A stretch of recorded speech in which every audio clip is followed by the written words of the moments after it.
ಆದರೆ ಬಿಜೆಪಿ ನಾಯಕರು ಇದೆಲ್ಲವೂ ಕೂಡ ಸಂಪೂರ್ಣ ಕ್ಲೋಸ್ ಆಗಿಲ್ಲ. ಇವತ್ತಲ್ಲ ನಾಳೆ ಸಂಬಂಧಪಟ್ಟಂತವರು ಶಿಕ್ಷೆ ಆಗುತ್ತೆ. ಬುಡಾ ಹಗರಣದಲ್ಲಿ ಸಿಎಂ ಕುಟುಂಬ ಭಾಗಿಯಾಗಿರುವಂತ ಸತ್ಯ, ಇದರಲ್ಲಿ ಅನುಮಾನವೇ ಇಲ್ಲ ಅಂತಾರೆ ಬಿಜೆಪಿ ನಾಯಕರು. ಮಾಜಿ ಡಿಸಿಎಂ ಅಶ್ವಥ್ ನಾರಾಯಣ್ ಮಾತಾಡಿದ್ದಾರೆ. ಇಡಿ ತನಿಖೆಗೆ ಮಾತ್ರ ತಡೆ ಸಿಕ್ಕಿರುವಂತದ್ದು, ಅದರರ್ಥ ಕೇಸೇ ಕ್ಲೋಸ್ ಆಗಿದೆ ಅಂತ ಅಲ್ಲ ಅಂತಾರೆ ಅಶ್ವಥ್ ನಾರಾಯಣ್. ಕೇಸ್ ಇವತ್ತು ಓನ್ಲಿ ಇಡಿ ವಿಚಾರದಲ್ಲಿ ಇಡಿ ತನಿಖೆ ಮಾಡಲಿಕ್ಕೆ ತಡೆ ಸಿಕ್ಕಿರುವಂಥದ್ದು. ಇಡಿ ತನಿಖೆಗೆ ತಡೆ ಸಿಕ್ಬಿಟ್ರೆ ಇವ್ರು ಕ್ಲೀನ್ ಚಿಟ್ಟು ಕೊಡ್ಲಿ, ಈ ಲೋಕಾಯುಕ್ತ ಪೂರ್ತಿ ತನಿಖೆ ಆಗಲಿ ಅಂತ ಕಾಯ್ತಾ ಇದ್ದಾರೆ. ಎಷ್ಟು ದಿನ ಆಯಿತು? ಇದೇನು ಬಹಳ ದೊಡ್ಡ ಕೇಸ, ಬಹಳ ಆಘಾತವಾಗಿರೋ ಕೇಸ ಇದು. ಬಹಳ ಚಿಕ್ಕ ಕೇಸು, ಬಹಳ ಸ್ಪಷ್ಟವಾಗಿರುವಂಥದ್ದು.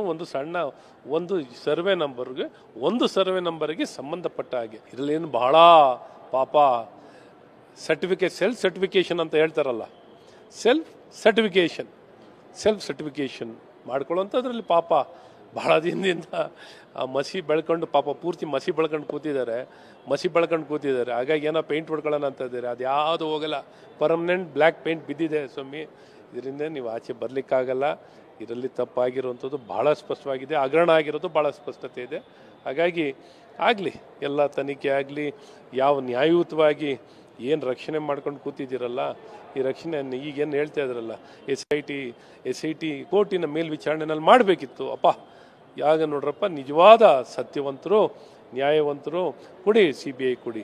ಆಯಿತು, SIT ಮೇಲ್ವಿಚಾರಣೆಗೂ ಒಪ್ಪಲ್ಲ, CBIಗೂ ಒಪ್ಪಲ್ಲ, ಇವೆಲ್ಲ ಮುಗಿಲಿ. ಇವಾಗೇನು